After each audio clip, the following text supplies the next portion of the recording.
So we have already discussed the whole fundamental rights. So in today's class we will discuss about DPSP. So at first we should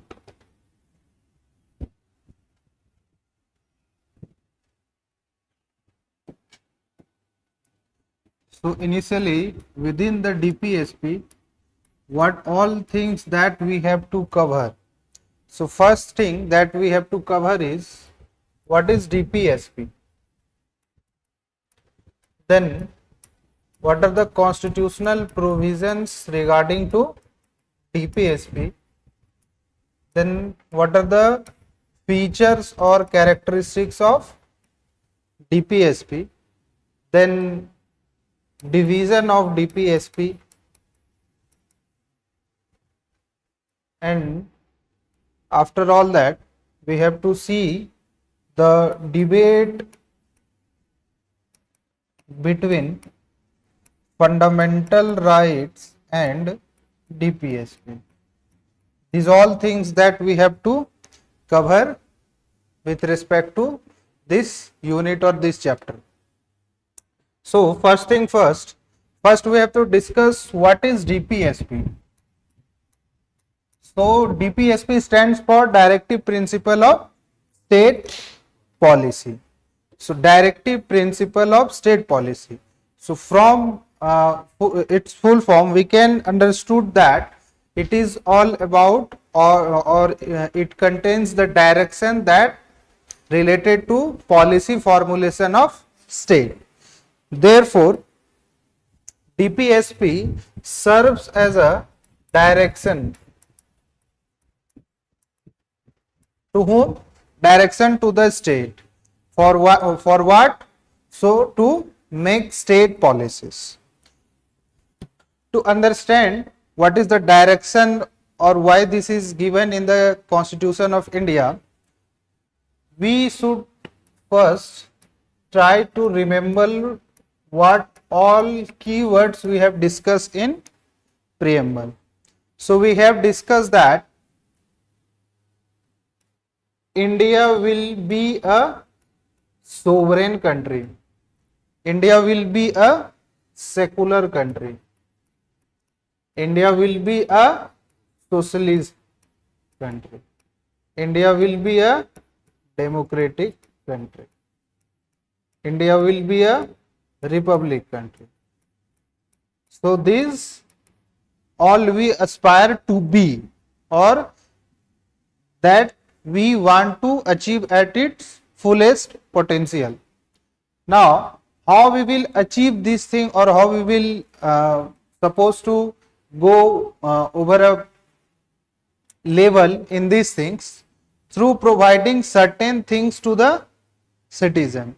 So what things that we need to provide, or that are placed in the preamble that it will be provided to the citizen? First thing is equality. What kind of equality? Social equality, economic equality, and then political equality. Then justice. What kind of justice? All three kind of justice.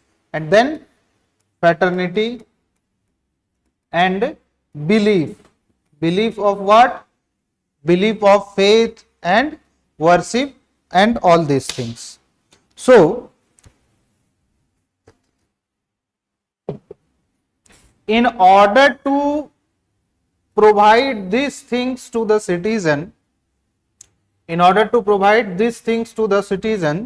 to achieve these, state plays a prominent role. State play a prominent role. It is the state which serve as an anchor. Suppose that if we have to establish equality within the society, then it should be the state who should play the role of anchor, or who motivate others to establish equality in the society. So, and the functions, power, responsibility, everything of state in India has been written or maintained in the constitution. So the role played by the state in order to provide these things to the citizen, to achieve these things, there are certain directions given in the Constitution of India that should be followed by the state in governance system, and all those directions are given in the DPSP. So DPSP are all are the directions given to the state that should be followed by the state in order to fulfill the pledge of preamble, so that we can achieve our objective. So this is how we can achieve the DPSP. Now to understand the definition of DPSP, we can also say that the DPSP serves as a torch bearer for the state. Torch bearer for the state. That is, it is the DPSP which shows the path to the state what to do or what not to do. It is the DPSP which shows how we can achieve our objective or goal. It is the DPSP which shows path to the state or government in order to establish a socialist society. It is the DPSP which shows path or direction to the state in order to provide equality among the citizen or establish equality among the society. It is the DPSP which provides certain kind of direction or shows the path to the state or government in order to ensure justice within the society. What kind of justice? Social, economic and political justice. It is the DPSP which shows path to the state in order to ensure fraternity among the citizens. It is the DPSP which shows path to the state in order to fulfill its international obligation. That is what we have to contribute to the world. So DPSP can also be considered as a torch bearer to the state. That's why Dr. Baba Sahab Ambedkar has clearly stated that DPSP serves as a novel feature of Indian Constitution. DPSP serves as a novel feature in Indian Constitution. Is that clear? So this is how we can understand or we can define the term DPSP itself. Now, we can also say that the principles given in the DPSP,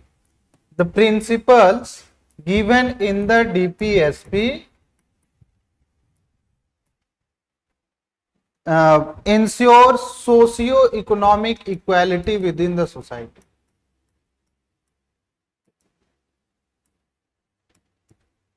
There are certain directions, like for example, equal pay for equal work, proper working condition for the workers, involvement of organizations or cooperative society in the management of business. These all things related to socio-economic things. So the principles within the DPSPs aims to ensure socio-economic equality within the society. Or we can say that it is the DPSP which tries to develop a state into a welfaric state. The DPSP contains certain directions which ensure that state become a welfaric state. Now, what is welfaric state? How can we say that a particular state is a welfaric state or a particular state is a non-welfaric state? What is the differentiation between it? How we can differentiate between welfare and non-welfare state?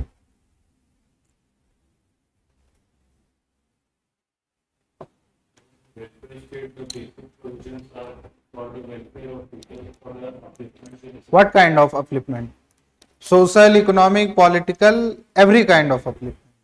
Welfare state means where untouchability are not practiced, where the people are not treated on the basis of their religion, race, gender, caste. Welfare state means a state where every citizen gets its employment opportunity or livelihood opportunity as per their skill.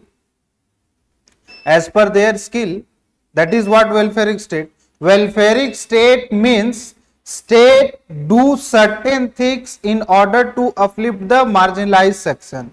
For example, provide food those who does not have access to food. Provide shelter to those citizens who does not have access to build a house for themselves.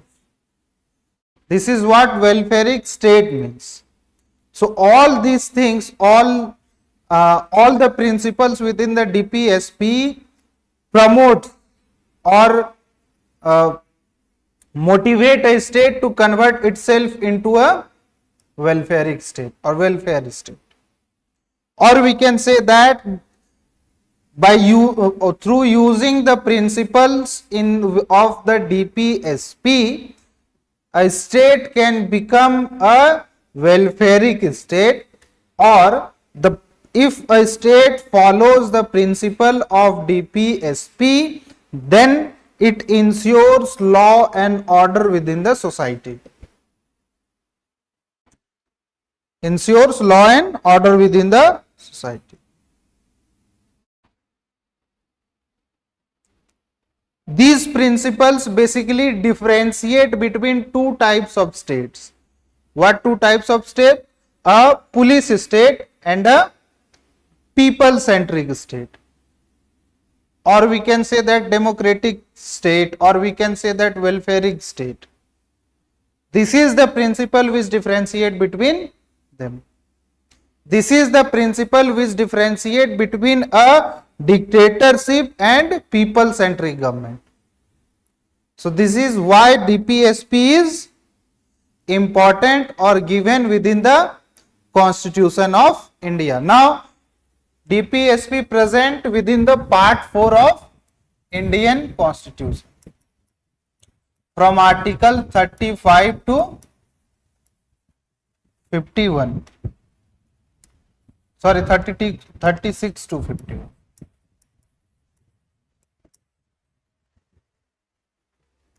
From Article 36 to 50. DPSP is in the part 4 of Indian Constitution from Article 36 to 51. Next, what are the certain features or salient features of DPSP?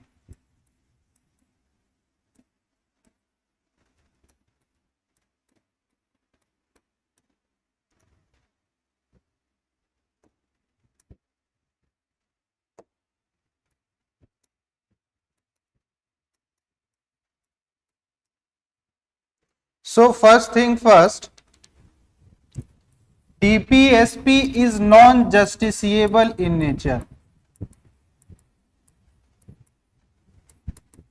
What is non-justiciable in nature? That is, cannot be answerable to the court of law, or upon which you cannot claim in the court of law.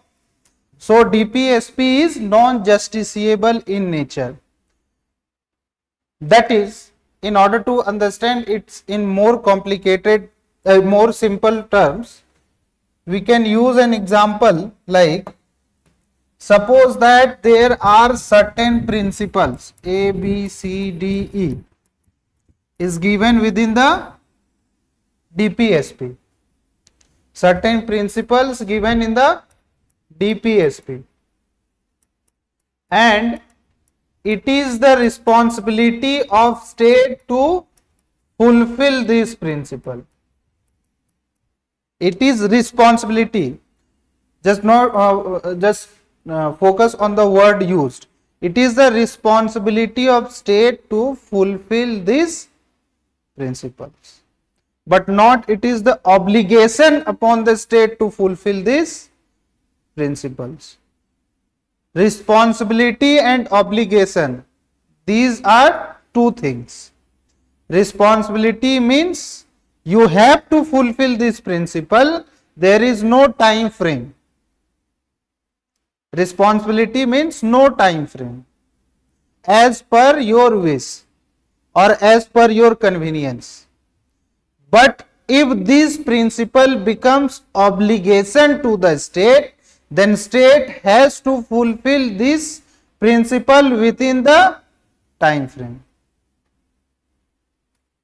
So, if these features have to fulfill within a fixed time frame, then it means that if state fails in fulfilling this principle, then any individual or anyone can go to the judiciary or can claim that the state machinery is a failure because they are not able to fulfill these principles, as we go in on the violation of fundamental rights to the Supreme Court using Article 32.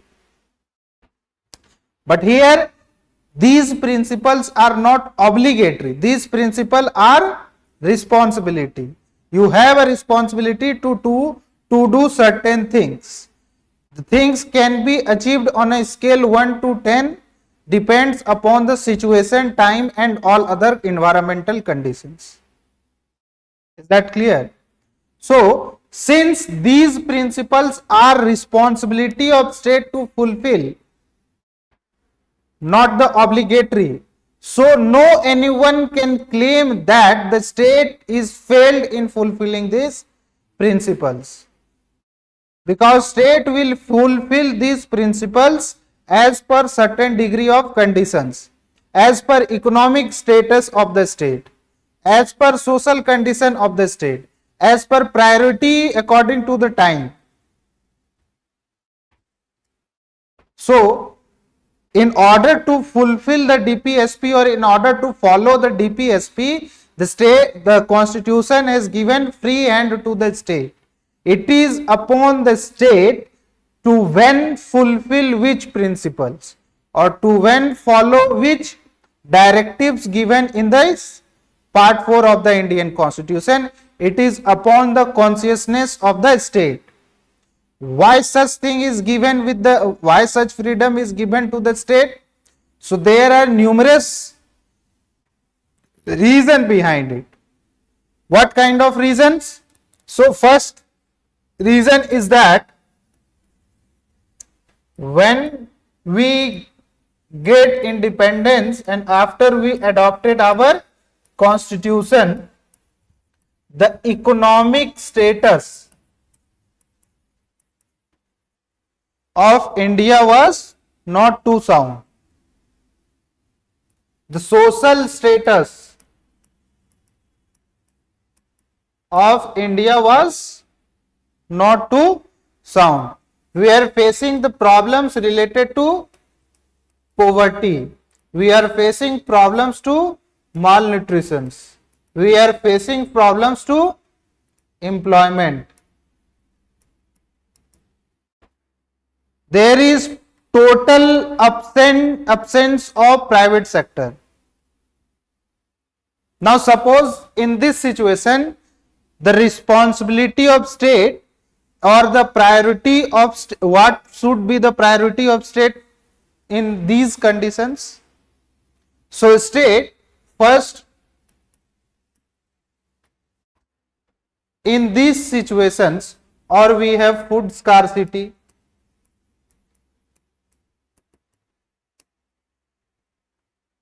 per capita income was in 2 digits, Huh? Health, lack of infrastructure. So within this environment or within these categories, what should be the first priority of state? The first priority of state to ensure food. The first priority of state should to ensure that much of food that can at least feed a man 2 times in a day. Then the state will think about the expansion of railway or aircraft or something else. And among these things we are also facing security threats. We have war with Pakistan, we have war with China. There are so much violence within the society. So in this situation, the priority of state is to provide proper food. Then after food, proper house. Then job. Then schools. Or we can say first hospitals, then schools.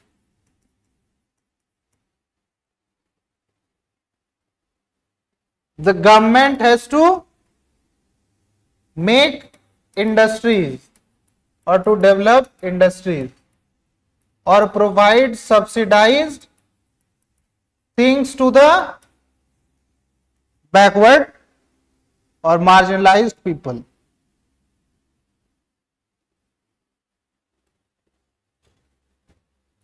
Beyond this, now think from the state point of view. Tax collection, zero. Because if people doesn't have income, then why they will pay the tax?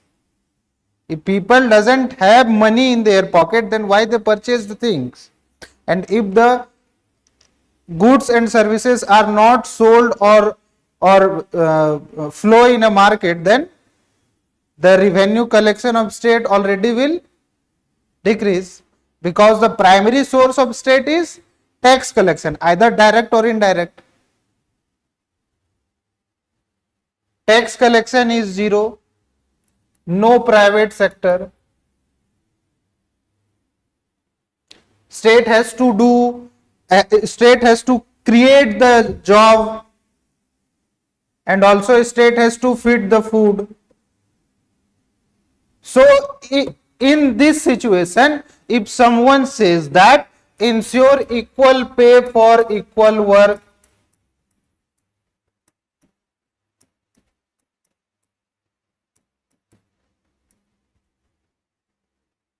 implement uniform civil code,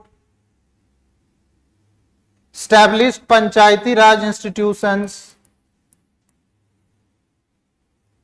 protect environment,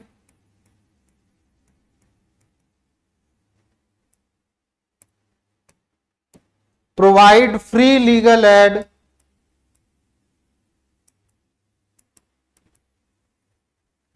ensure maternity leave, provide education to 6 to 14 years of old child. Is that possible to fulfill these things? That's why the constitution makers was clear cut in their mind, or they are aware about the real situations of the society. That's why they have said that we are adding part 4 within the Constitution of India, which provides direction to the state in order to fulfill the dreams, desire of the countrymen that has been maintained in the preamble of the Indian Constitution. But we are not bounding the state to fulfill these things within a fixed time period. It is upon the state, on their situation, on the nature of environment, the state will fulfill these directions or follow these directions as time comes. Is that clear?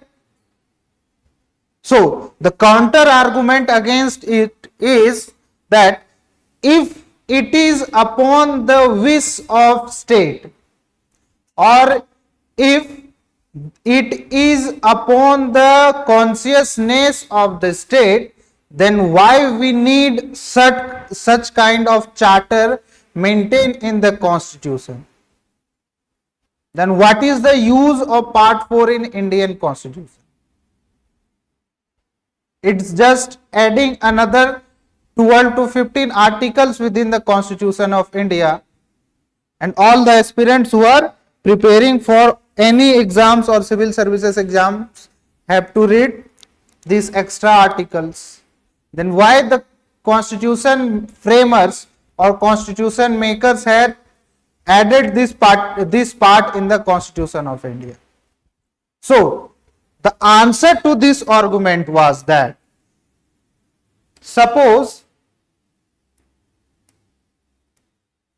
if state will not follow the direction given in DPSP or part 4 of the Indian Constitution, as time goes, as literacy rate improve, and the education will spread in the society, as the people become aware, so at a point of time, at a certain interval of time, the people itself ask the state or ask the government, why you are not following these principles? Why you are not following these principles, since these principles are included in the Constitution to be followed by the state in order to make or draft any policy for the people of the country. So people will itself ask. Now the counter question is that if people ask, the state will say, we will do later on. Then the answer to this argument given was that if governments will say or claim that we will do these things after 5 years or 10 years, the people on a certain interval of time decides the future of government. So if government will not follow this principle, the people will change the government.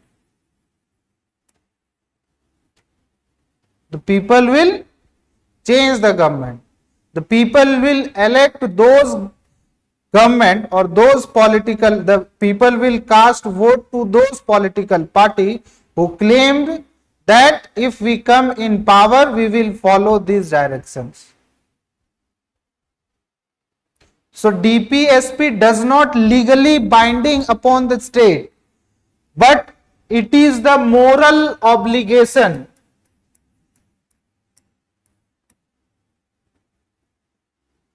within the state, and if state does not fulfill this moral obligation, it is the people of country who will ask the question, and ultimately all the government has to do these things.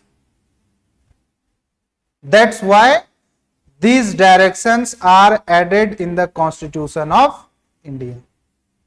Understood?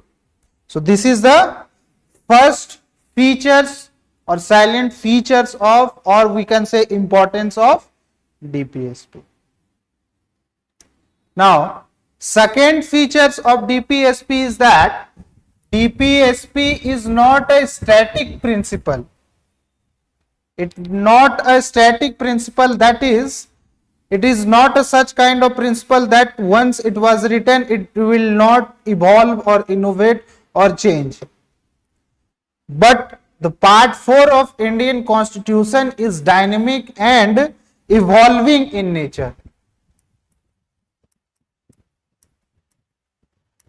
dynamic and evolving in nature. That is, there is a scope in DPSP or part 4 of Indian Constitution in which, as per time, the need desire of people gets accumulated. How we can claim these things? We can claim these things because we have 4 amendments within the DPSP since its inception. Since the DPSP is accepted by the Constitution Assembly, or we can say that since the implementation of Constitution, we have 4 amendments within the DPSP. If it is not of dynamic in nature, or if it is not in evolving in nature, then why there is a need of amendment in this? If this thing gets amendment, it ensures that certain new things get added to it, or there are certain principles that get fulfilled by the state has been removed from the list. There are certain new directives are inserted in the DPSP. For example, through 42nd Amendment Act. The 42nd Amendment Act 1976. This amendment is also known as mini constitution because it amended the various part of the constitution. Has inserted 4 new articles or amended the 4 articles of DPSP, which means it amended Article 39. It added Article 39A. It amended Article 48, which related to environment.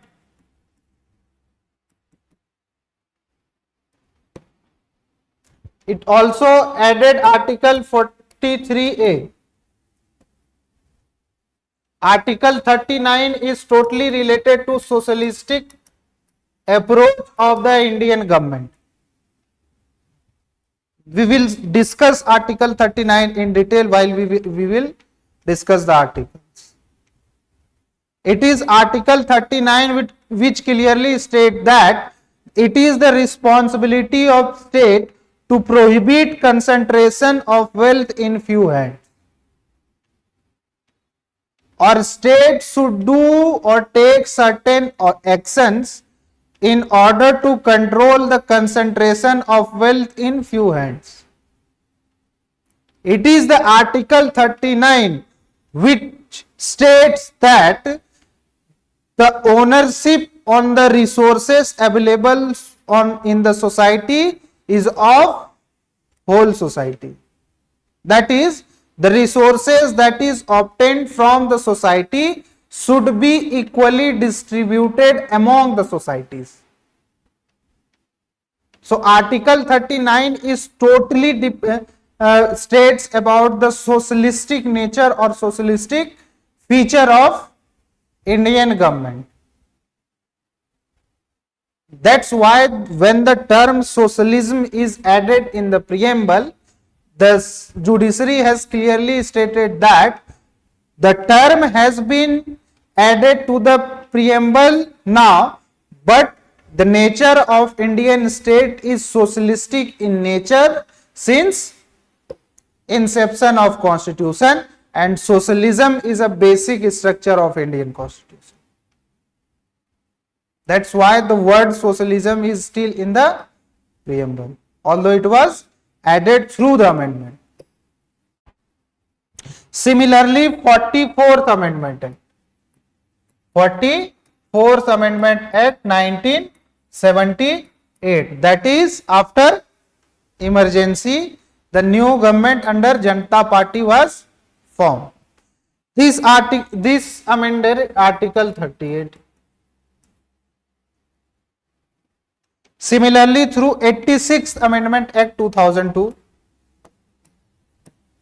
86th Amendment 2002, through which Article 21A was added, that is, right to education for all children in the age group of 6 to 14 years of age as prescribed by the law.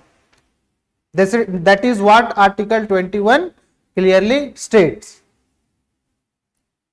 Similarly, the 86th Amendment Act amended the fundamental duties and added a new article that it is the responsibility of parents or guardian to provide opportunity or to give access of education to their ward. So on the 2002 Amendment Act changes the directive principle of state policy and stated that it is the responsibility of state to ensure childhood care of a children up to the age of 6 years. Why? Because after 6 years, it is the fundamental rights of the children to get education. But there are no any rights to the children below the age group of 6 years. That's why the concept of Anganwadi has been evolved. That's why the concept of Anganwadi has been evolved. The government gives pension to the old person or the widow person because it is mentioned in the DPSP. That's why the state do so. And similarly, through 97th Amendment Act 2011, Article 43B was added, which deals about cooperative societies, and it is about Article 45. So since inception or acceptance of Constitution of India, the part 4 of Indian Constitution has been amended 4 times, and there are certain new insertion of articles and changes in the existing articles of the DPSP. So we can clearly state that DPSP is dynamic and evolving in nature. So this is the second feature of DPSP. Now the third feature of DPSP is that DPSP ensure welfare state, that we have discussed within the definition itself. The welfareism means to take care the weaker section. So DPSP gives certain directions to take care of certain weaker section, old men, old age group, women, economically weaker section. This EW is not related to the EWS as defined in the reservation policy, but this EWS include all those groups which are economically weaker in the section. Special facility for socially and educationally backward society. Equal distribution of resources.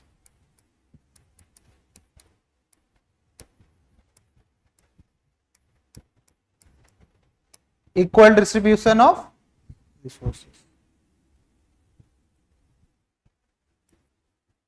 Maternity leave. Access to justice.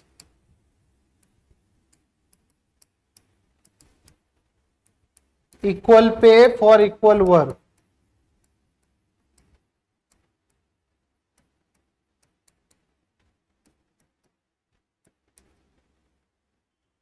Participation in management. Protection of environment. These are all the activities of a welfare state. and the direction related to all these things are mentioned in the DPSP. That's how we can clearly state that DPSP convert a state into a welfare state, or presence of DPSP in the Indian Constitution ensures that the state will be act or behave like a welfaric state.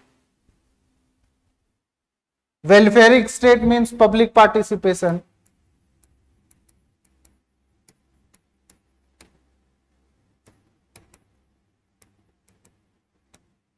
That is all given in the DPSP. That's why, that's how we can say that it ensures,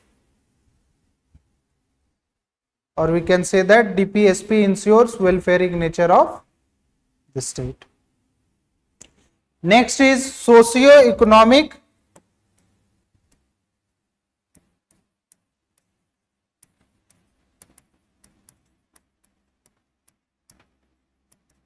objectives.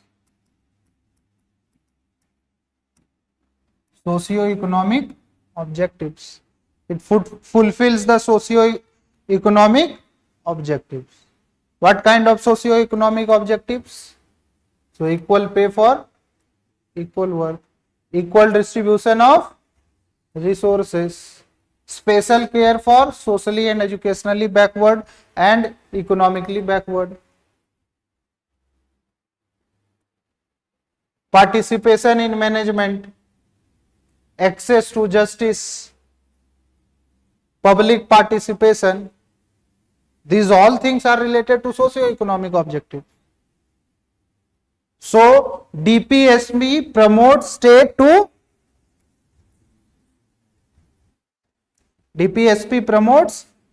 to fulfill the socio-economic objective of the Constitution, or we can also say that DPSP ensures the completion of socio-economic objective as placed in the preamble. We can say that. Next, we can say that it ensures good governance. Now, what is good governance? So, governance which work for the betterment of people. And how we can say that a governance system is a good governance or not? If a governance system has transparency, accountability, access to justice, quick delivery, responsibility, if any governance systems contain these things, then such governance system is considered as good governance. The good governance is also in your syllabus of public administration. There is a specific section of good governance. So, when we will discuss, or when we will start the public administration, we will discuss in detail there. For now, only understand that governance systems which has transparency, accountability, objectivity, quick delivery, honesty, if a governance system has this kind of features, then the governance systems can be called as good governance. And how DPSP ensure good governance? So, DPSP itself a moral obligation upon state. Moral obligation upon state means that state is accountable or responsible to fulfill these principles. So, that's how it ensure good governance. It also ensure good governance because DPSP talks about people's participation.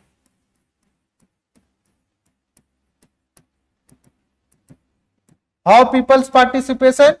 One of the DPSPs talks about the strengthening of Panchayati Raj institutions. That's how good governance is ensured through DPSP. Cooperative society, we can also say that. Participations of worker within the management is also an example of transparency. Participations of worker in management does not mean that management will take decision after asking each of every one of the workers. It means that the decision taken by the management will be transparent, or if anyone has the question about it, then they are free to ask. This is the principle upon which whole democracy is function. This is the main principle of democracy, that in democracy people is the supreme. People can ask anyone anything. When India got independence, then in the outer skirt of India, or in a rural area, a old lady has asked Pandit Nehru that कि आजादी क्या होता है, आजादी से हमको क्या मिला. तो to respond her, Pandit Nehru has clearly stated that कि अम्मा आजादी यही मिला तुमको कि तुम प्रधानमंत्री का हाथ पकड़ के पूछ रही हो कि आजादी क्या होता है. This is what the democracy. Democracy means people can ask the government anything, or government should be answerable to the people for their all kinds of action. Now, next.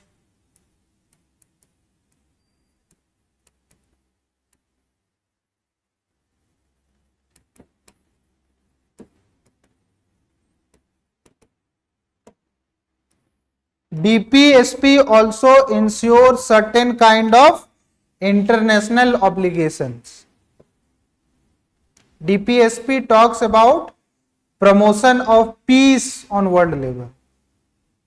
DPSP talks about protection of environment. Environment protection does not mean that it will benefit only India. All countries are doing certain things for climate change and sustainable development. But our forefathers in 1947 itself has mentioned within the DPSP that the government should work in order to protect the environment, because they are aware about that. They have said that the government should work in order to protect the biodiversity or the milch animals.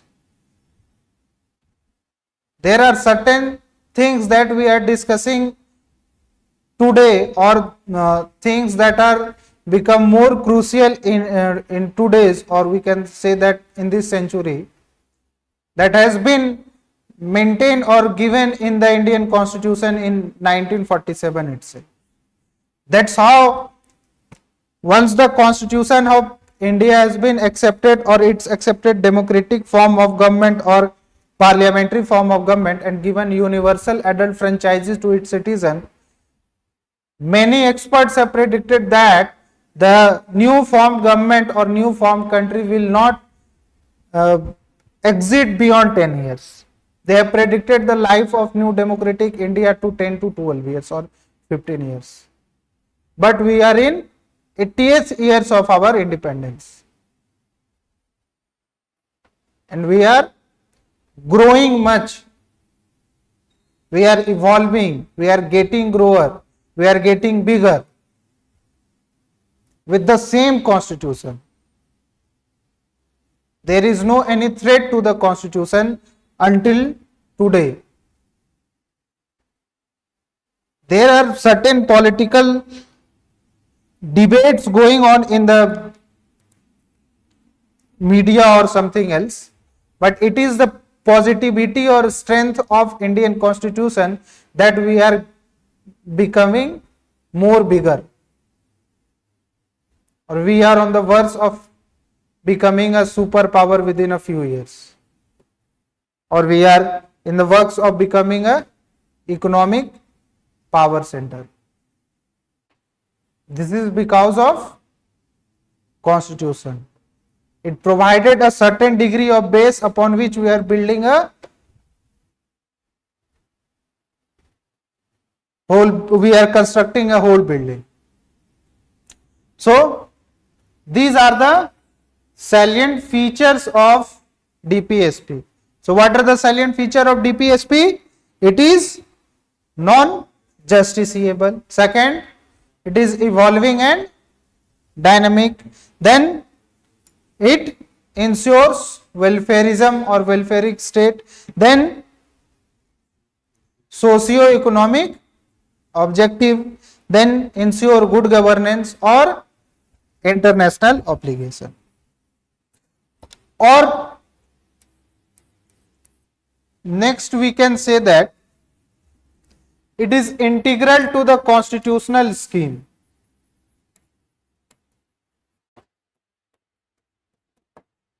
What does it means? DPSP is the integral to the constitutional scheme. What does it mean? It means that it clearly means that the DPSP promotes all other constitutional schemes of the Constitution of India. For example, in Article 15, it has been clearly stated that for betterment of woman and child, the state can do anything. It is in the Article 15, Clause 3. And it is the DPSP which says about equal pay for equal work, no matter whether it is male or female. It is DPSP which clearly states that maternity relief for a mother. Now there is a concept of father paternity relief also. Father also get maternity leave by the corporate houses. There is a concept to provide free legal advice to the poor. So if their fundamental rights get breached, then if someone is not able to hire a lawyer, then here comes DPSP which says that the state should arrange a lawyer or legal advice to the poor people. The state should work for old age men. The state should work for childhood care. The state should work for Panchayati Raj institutions. It was stated in the DPSP in 1950, and we adopted or we have given constitutional arrangement or constitutional status to Panchayati Raj institution in 1992 through 73rd and 74.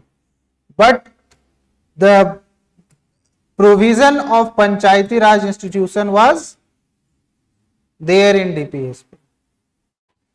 The Goa has uniform civil code. Now the Uttarakhand has approved uniform civil code.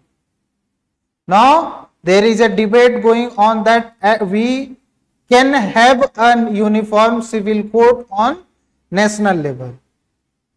Where does uniform civil code comes from? It is in the DPSP. DPSP talks about uniform civil code. Because uniform civil code does not have anything related to any religion. They are talking about individuals, not religion. So individual is important because through individuals the concept of religion comes. So that's how we can say that the DPSP is integral to the constitutional scheme. That's how we can say that. There are certain constitutional things which revolve around the DPSP. Is that clear?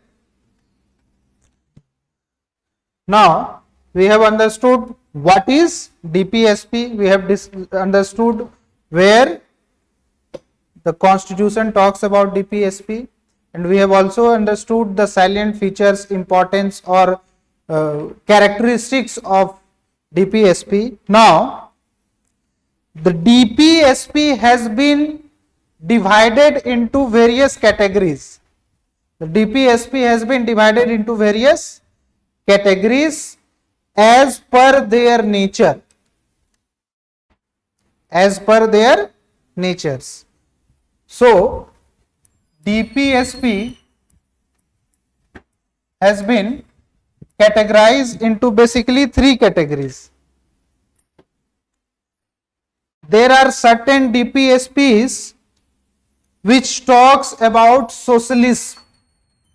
So there are certain DPSP which is of socialistic principles.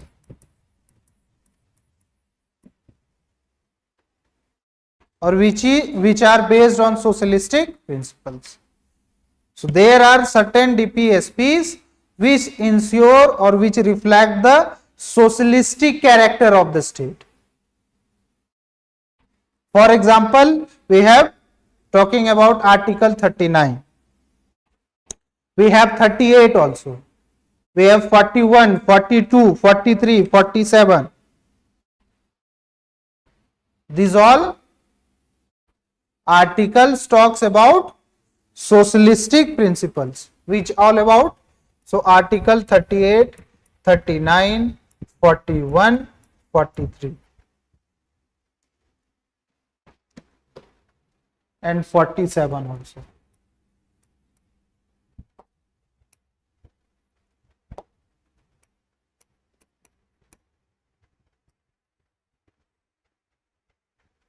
So first, there is no such kind of bifurcation in the Constitution of India. But in order to better understanding of DPSP, or in order to, or on the basis of nature of different principles, the many constitutional thinkers or political science thinkers have divided DPSP in three categories. So first category is socialistic principles. In this category, all those articles has been given which talks about or which reflect the socialistic nature of Indian Constitution. That is 38, 39, 41, 42, 43 and 47. Now the second category is Gandhian principle.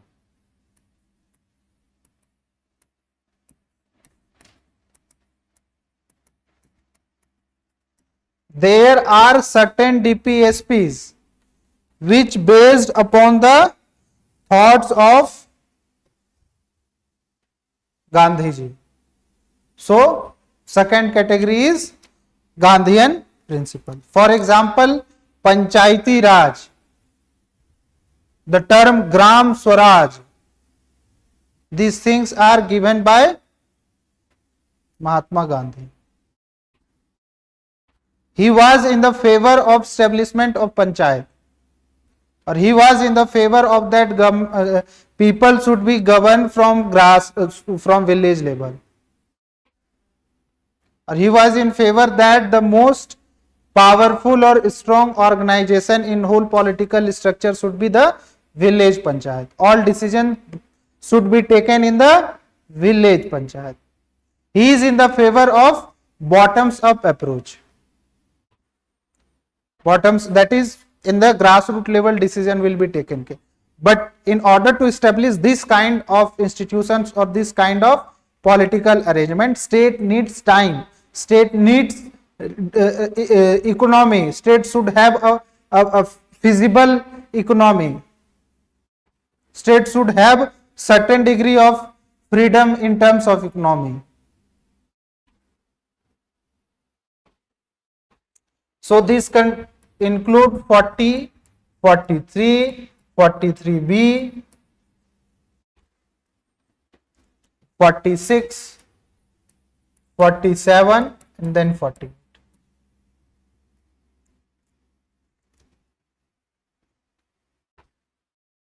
Now, the third category is of liberal intellectual.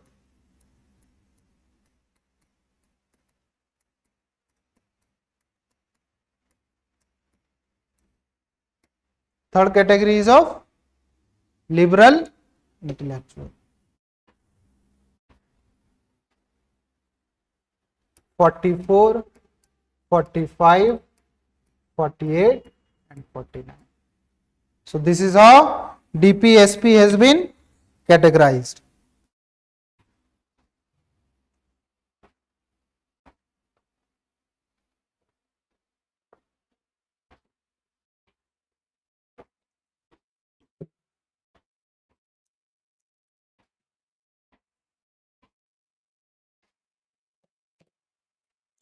Now, before moving towards the different articles within the DPSP, one thing I like to discuss first, that is the difference between fundamental rights and DPSP. So, one thing, beyond part 4,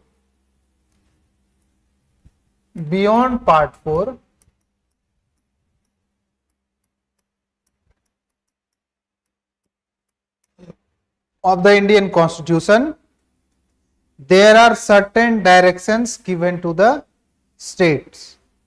For example, Article 335, 350A, 351. So we will discuss all these things while we start discussing the articles.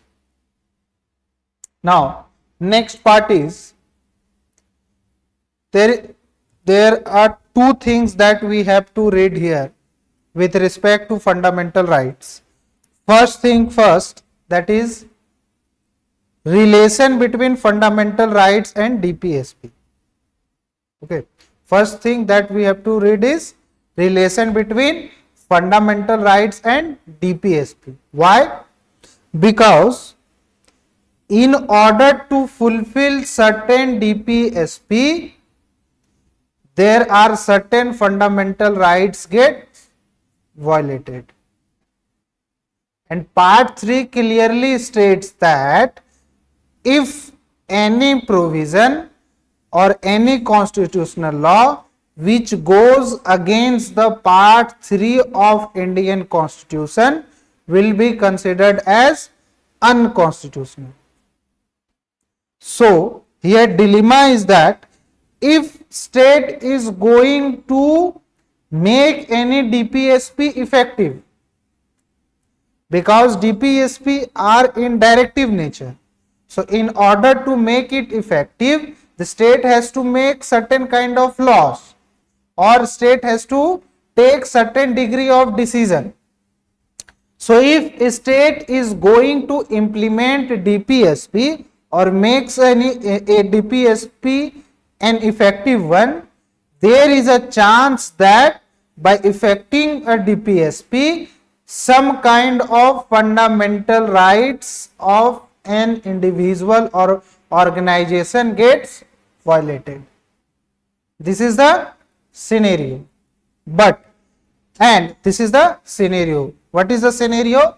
In order to implement DPSP, there are some fundamental rights of an individual or of an organization gets violated. And what is the provision of part 3 of Indian Constitution? Part 3 of Indian Constitution clearly states that if any provision or any law goes beyond the Part 3 of Indian Constitution, then it will declared as unconstitutional or it will be null and void. So this is the conflict between DPSP and fundamental rights. Is that clear? So this is the first thing that we have to understand. Now the second thing that we have to understand is that the difference between fundamental rights and DPSP. What is the basic difference between fundamental rights and DPSP? So we have discussed what is DPSP, features of DPSP, and we have already discussed the fundamental rights. So we know all thing about fundamental rights and we have just discussed the basic things related to DPSP, except provision we have discussed all things. Now what we will do, we will first discuss the difference between fundamental rights and DPSP. Is that clear? We will first discuss the difference between fundamental rights and DPSP. After discussing the difference between both, we will read the all provisions of DPSP. What are all provisions in the DPSP? Then we will move on to the relation or conflict between fundamental rights and DPSP. In order to understand the conflict or relation between DPSP and fundamental rights, you should know all provision of fundamental rights that we have already covered in the class, and you have to know the each and every provision of DPSP. So in the class, in the previous classes, we have discussed the fundamental rights in detail or in brief. We will discuss the provisions of DPSP, and then we will compare the or establish relation between DPSP. We have to read certain cases in order to show the relation between DPSP and fundamental rights. Why? When constitutional provision involve in a conflict, or when the constitution is silent, it is the responsibility of judiciary to clear the doubts or clear the window. Is that clear? So we will discuss first the basic difference between fundamental rights and DPSP. So fundamental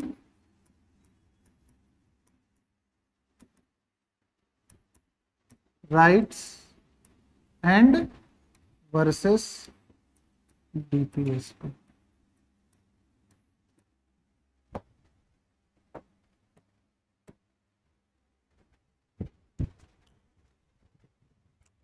First point, what is first point? If fundamental rights of an individual get snatched or violated, then what he or she can do?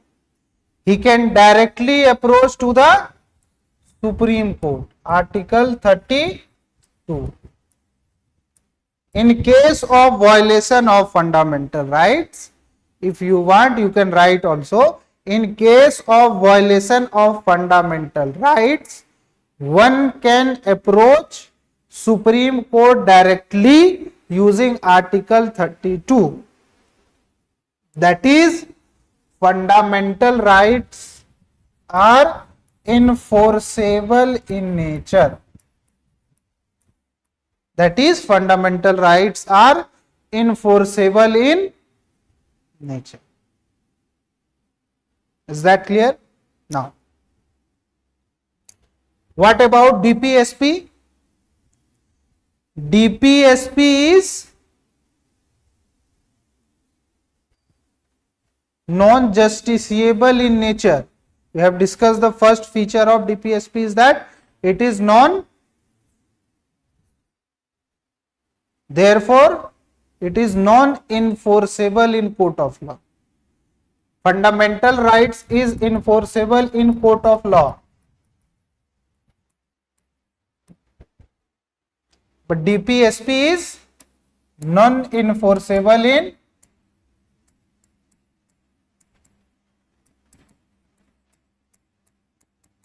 court of law.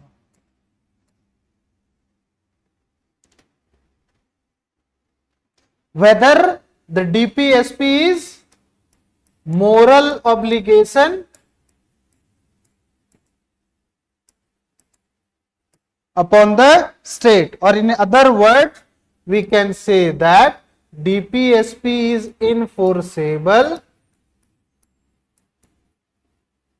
within the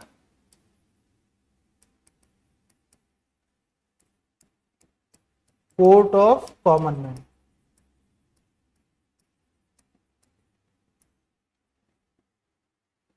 Within the court of common men. Is that clear? So this is the first difference between fundamental rights and DPSP. Now, second difference. Second difference, state cannot do anything. State cannot do anything which abrogate fundamental rights, or we can say that which violate fundamental rights. State cannot do such activity which violates fundamental rights. Therefore, fundamental rights restrict the government, or we can say that fundamental rights impose restriction on the government to not do anything in the respective areas.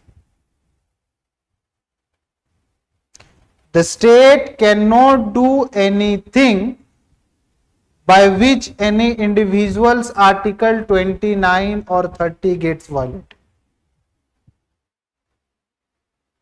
The state cannot do anything by which any individual's 16, 15, 17, 18, 19, 20, 21, 21A, 22, 23, 24, 25, 26, 27, 28, 29, 30 gets violated.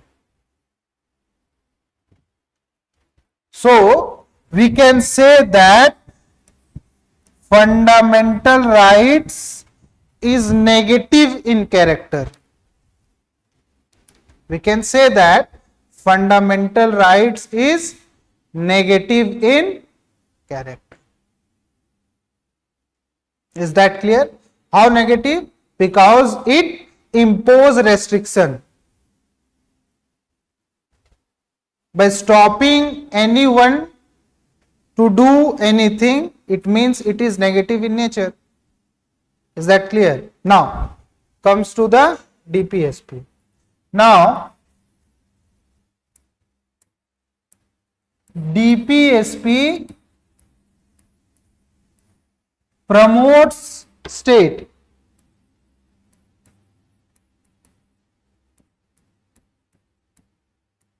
It promotes state to perform those work which are given in the DPSP.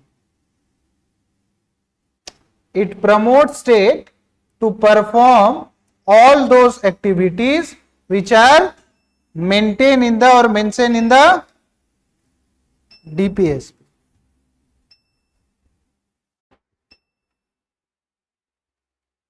It requests the state, please do these things,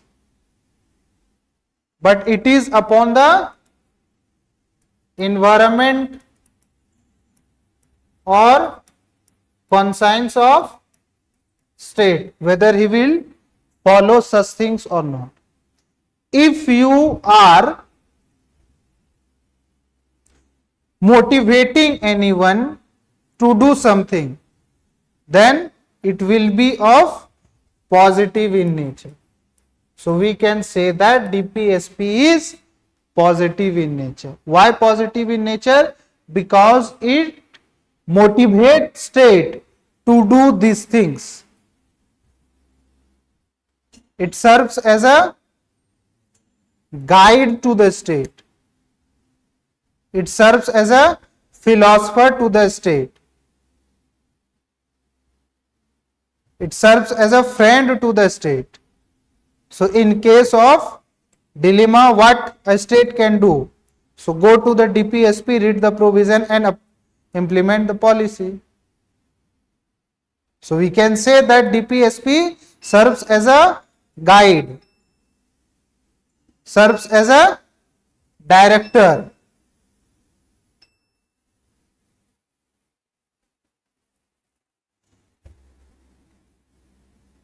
So this is the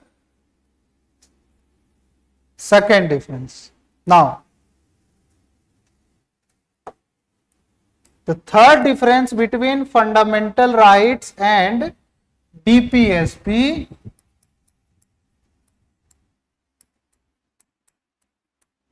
is that fundamental rights talks about individual's right. Fundamental talks about individual's right. Fundamental talks about empowerment of common people. It talks about individual's right.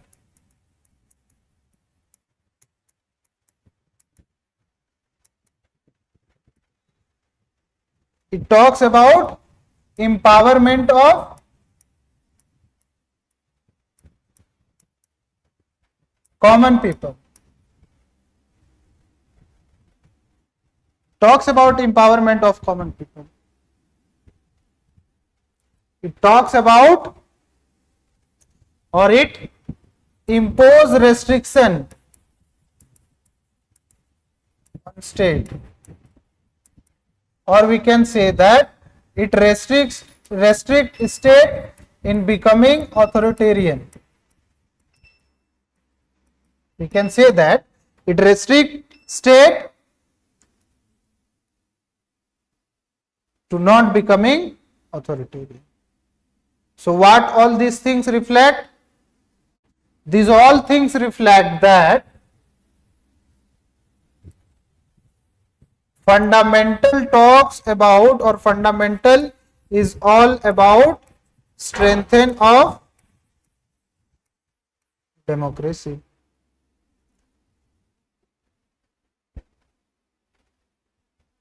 What kind of democracy? So political democracy. Because it talks about the power of common people. So that's why it promotes political democracy.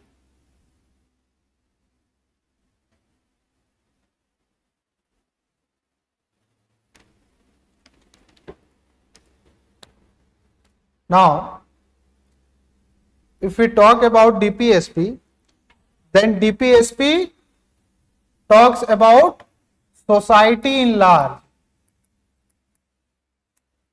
How? DPSP clearly states that resource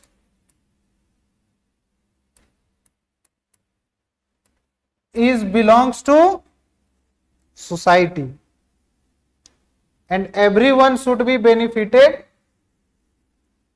from the society. It talks about empowerment of weaker section.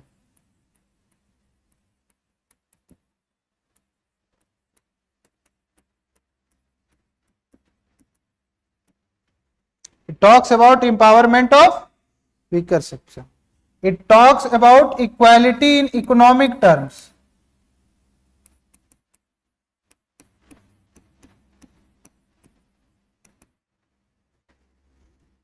it talks about equality on the gender basis. How?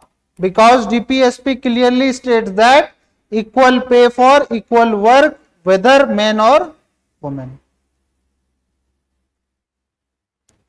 It talks about equality amongst old Sikh men.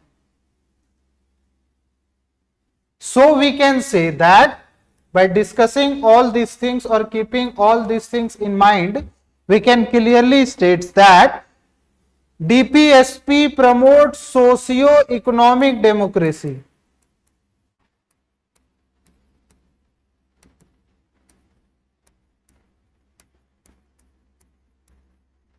We can say that by keeping these things in mind, we can clearly state that DPSP promotes socio-economic democracy.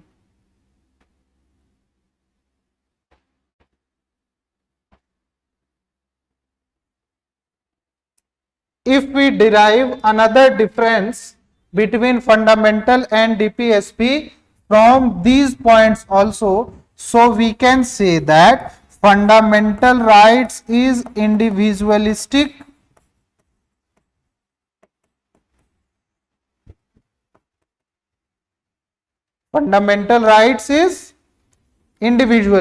because it talks about development of individuals.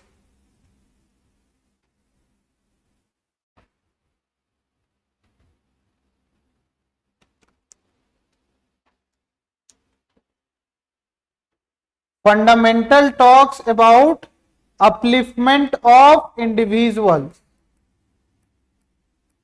Upliftment of individuals. How? It is the definition of fundamental rights that it is mandatory for one's own physical, mental, emotional, financial, economic betterment. Or it's provide opportunity to anyone to achieve their own best. So we can say that fundamental rights are individualistic center. Understood or not? Okay. But if we see all these features of DPSP, what we can say that it talks about community. It values community. It talks about community. So we can say that it works for welfare of community. You can say that DPSP is all about welfare of a whole community. Or we can say that these are socialistic in nature because socialism talks about society. Last difference between fundamental rights and DPSP is that fundamental rights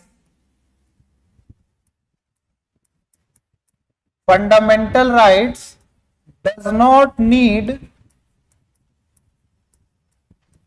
any kind of law.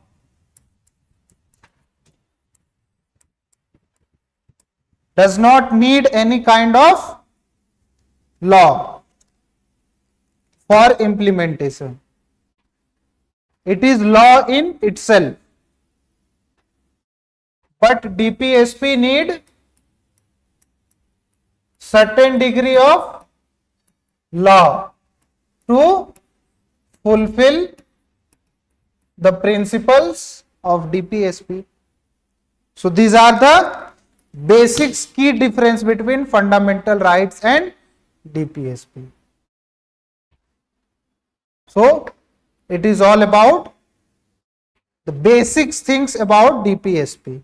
What we have left only is that what are the main provisions within the DPSP and what are the relation or what is the nature of relation between DPSP and fundamental.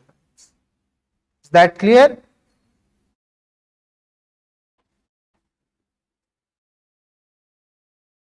So we will discuss